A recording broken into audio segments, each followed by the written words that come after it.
Hey everybody, Ed here with the Digital Digest, and today I wanted to give you guys a quick update on my experience with two great cameras from Sony. Of course, both of these are mirrorless interchangeable lens cameras.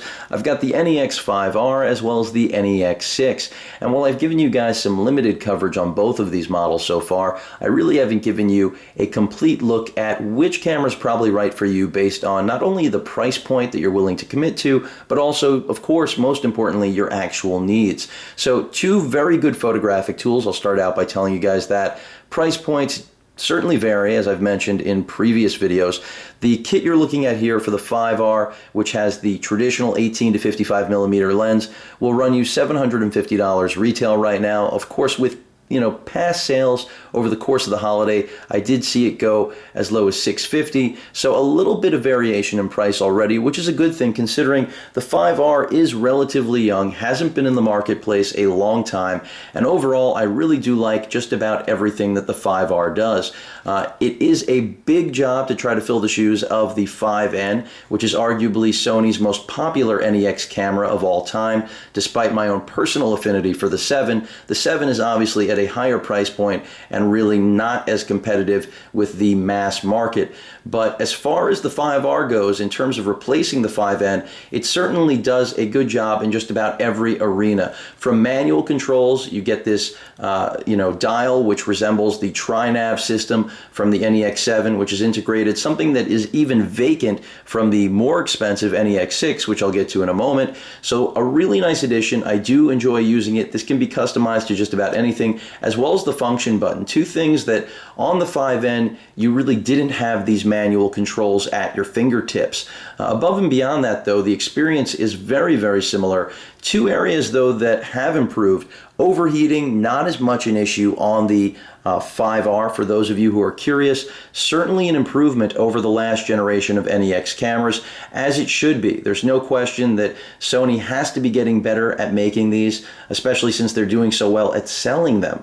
That's why pricing has gone up across the board. When you think about what E-mount glass has gone up, as well as the actual bodies themselves, not so much. Obviously, things like the 5N definitely have hit lows over the last 3 months.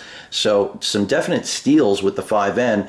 And even now with the 5R, like I said, already dropping in price. No flex in price point with the NEX-6, but again, I'll get to that soon enough.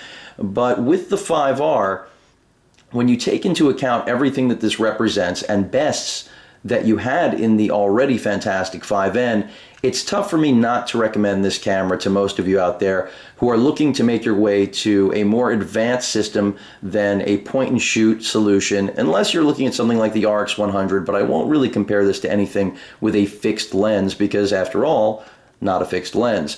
But more importantly, it gives you some nice advanced features, very good automatic modes, fantastic low light performance, great video performance in that it's able to do everything that the more expensive NEX-6 is able to do. However, the touchscreen, personally in my experience, I have found it to be inferior to what we had on the 5N. The 5N had a capacitive screen. It seems as if this screen is sadly resistive. And as a result, even though it still works, and I'm really, I'm just giving you guys a warning, it's not terrible, I want to make that clear, it's still very much serviceable, it's simply not as good as the screen on the 5N, and that's disappointing because this camera improves upon the 5N, in every single possible way. So that's one small gripe I have with it in my use. Haven't really had to use the flash, so I don't really take issue with the fact that we're still dealing with that proprietary hot shoe. Audio quality, image quality, all pretty much right there with the 5N. So really, what it comes down to is that if you're asking yourself whether or not you should be picking up the 5R or the 5N, it really comes down to whether or not you care about the new hybrid autofocus system. And I know that's the big question most of you have out there, especially about the NEX-6, which I will, again, as I mentioned, get to shortly. The 5R's autofocus, and the 6 for that matter, definitely an improvement over previous generations that couldn't utilize both forms of autofocus. However, I think that for the average user who's not actually using this for sports photography with some very special glass, to say the least, I'm not sure that you're really going to get the benefit out of the hybrid autofocus system, or at least see a tremendous gain on day-to-day performance. And that's why it's tough for me to recommend this model at a $750 price point, or even a $650 price point, since it has been on sale, over something like the 5N, which can still be had for around $500 or even less. So while I really like the 5R, think it has improved upon the N in almost every single way outside of the touchscreen, really, I still can't tell you that it's necessarily going to be worth that price difference, especially if you aren't interested in the extra manual controls or the additional hybrid autofocus system, which I've covered in previous videos. So that's what you guys really need to know about the 5R. Of course, all of the same rules with the hot shoe that apply to the 5N carry over to the 5R. So if you want to have an external microphone, which is of course proprietary to Sony, or a viewfinder, you're going to have to shell out some extra dollars in order to add those here. But that's 5N, 5R, same equivalency when it comes to that growth with the system.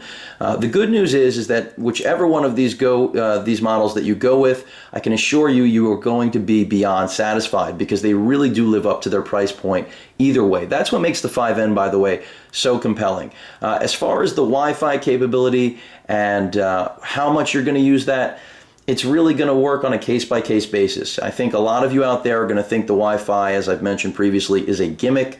However, as applications continue to develop for the marketplace that Sony has introduced for the NEX lineup of cameras, I really do anticipate a great amount of growth here, especially since this is just another one of those areas that Sony has got right, in my opinion. They're ahead of everybody, and right now, from a software side, if they do play their cards right, things are only going to get better for all of you NEX users out there that are on this brand new generation that of course is the first NEX lineup that is Wi-Fi enabled. So I do really like the Wi-Fi feature, even though right now it's going to certainly get a reputation as gimmick only. I think the potential is what it's really all about, because that's where it's a game changer. And even though I've mentioned in the past I like the concept of something like a Galaxy camera, the fact that it's only being marketed right now with data plans, and even off data plan, it's just so expensive, and we know it's not going to render anything near the quality that this 5R will. I can't begin to recommend something like that to you guys, even if you're predominantly interested in a Wi-Fi enabled camera. So really like the 5R, everything that it represents. If you pick it up at $650, it's a great camera. But if, again, to reiterate, if you don't need those extra features that I just mentioned, such as the hybrid autofocus, which not everyone's going to really leverage, and that's what I'm trying to communicate. Not everyone's going to see that difference. It's not tangible for every user out there. It's really going to come down to your own skill in large part. And I think a lot of people are expecting that hybrid autofocus not to pertain specifically to your skill and the lens that you're actually using. And in a lot of senses, even though these lenses that you're looking at here right now are both, of course, upgraded to work with the hybrid autofocus system, I can't really tell you guys that I've seen a tremendous improvement in autofocus capability. Even when using my 18-200, the old SEL 18-200, not the LE, the big boy, I still don't see any quicker performance necessarily. Sometimes a little bit quicker, but not enough to tell you guys that you should abandon the previous generation altogether if you're on the fence. So now let's move on to the more advanced and certainly better built, in my opinion, because it borrows from, in every way, from the construction of the NEX-7, the NEX-6. So who is this right for? Well, this kit, considerably more expensive. You're looking at $1,000 right here, still substantially less than the old trustworthy NEX-7 that still sits at the $1,350 price point and isn't going to give you this nifty little pancake zoom kit lens. Now, the pancake kit zoom lens has gotten a lot of criticism, a lot of mixed reviews. Here's what I can tell you guys without being scientific.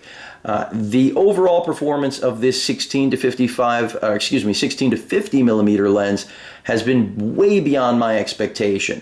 I mentioned in a previous update on my use of the NEX-6 that at the widest 16 millimeter angle, it certainly seems like it's wider than that 16 millimeter rating, and as a result you get some of that distortion, which unfortunately is inherent in the design of the camera. Correct me if I'm wrong, those of you who are out there who may know more than me, but I believe that's exactly why we get this distortion. It's the distance from the actual sensor to the lens itself, and as a result, these wide-angle lenses, just some of them don't fare well unless they're really well made, and that's where that new higher-end wide-angle lens that Sony is slowly getting to market is really going to shine on the NEX lineup. But these kit lenses, much like the older Pancake, which I've reviewed for you guys, they just don't have enough quality to really leverage the build, I would say, of the camera. And that's where wide angles like this Pancake run into distortion issues at their widest point.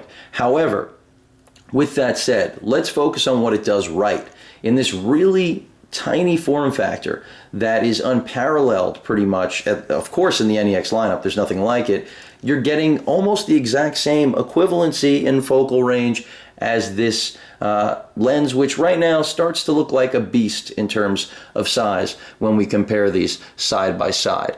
And so that's where I say to you guys, boy, you're getting a completely different animal here, not only in the overall build of this camera, but also the kit. Do keep in mind you can pick up this kit lens with the 5R as well. It's not available yet. They did launch it as a flagship launch with the 6, which makes sense because the 6 really does look to be the best seller in their lineup if you want the best of both worlds, which is, you know, the imaging capability as well as video capability of the 5R sensor combined with all of the comfort and manual control, not all of it, but close to all of it, as well as a non-proprietary hot shoe, as well as a built-in flash, much like the NEX-7. But most importantly, that OLED-based viewfinder that you're going to get, which is pretty much the gem in Sony's lineup of cameras, because that's the one thing no other manufacturer has, in my opinion, the best viewfinder on any mirrorless interchangeable lens camera or any compact camera that this really does compete with from any other manufacturer. So that's a big calling card of the 6. As I said before, in terms of the image and video quality you're getting, it's pretty much exactly the same as what the 5R is going to give you. And that's where you really have to weigh price points, because if you don't really care about this viewfinder and the additional afforded manual controls, then the 5R or the 5N really should still be at the top of your list, because you can always pick up this Pancake kit zoom lens on its own. Granted, it's $350 retail on its own, whereas if you get it with the kit, there's certainly a savings of about $100. Also keep in mind, you do have the option for a power zoom here. Now, Sony notoriously on their video cameras over the years, not all of them, and they're certainly not the only manufacturer to have this issue, there's a little bit of a roll on the zoom. You know, you can't get that finite control you'd like to have. So far, I can tell you guys, I've been pretty pleased with the performance of this power zoom.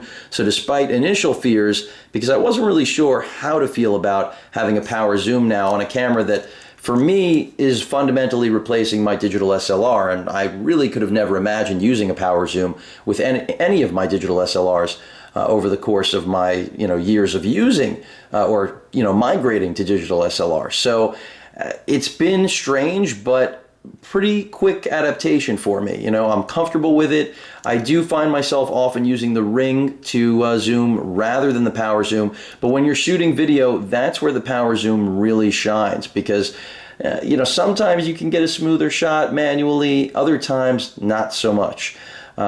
Also want to address overheating with this camera. You're going to do even better with the NEX-6 than you will with the 5R, and that again relates to the actual size of the body, the build quality, the actual components. You can see you've got a thicker body.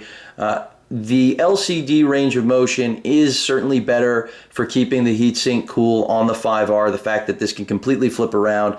I do want to point out, since I left that out, that the fact that you can do self-portrait with the 5R, that also clearly is a feature aimed at appealing to a broad audience. The amateur enthusiast really not so interested in taking pictures of themselves, or really, I'm not saying that they wouldn't like to have that feature. I certainly would have welcomed having that ability, but because of the viewfinder, electronic viewfinder, no way to really get that screen up and around. That's something afforded by the design of the 5R. 5N simply was missing that because Sony hadn't built it on. But overall build quality, really fantastic. Viewfinder is great. Pancake kit zoom, certainly recommend. Do not get this any other way. This is a great little lens to have if you want to be able to keep this camera pocketable, or the 5R for that matter, or the NEX-7. So I give this a full endorsement, even at its $350 price point. I think it's a very good performer, as long as you respect its limitations. It is a kit lens. This is not a prime lens. This is not a $1,000 piece of glass, so that has to be kept in mind. As far as manual controls, I want to talk a little bit about that. You guys can see we've got two dials here. The traditional mode dial that we find on pretty much all or any camera, but especially Sony's cameras, and pretty much the same layout. Nothing new here. And then you've got another customizable dial beneath it.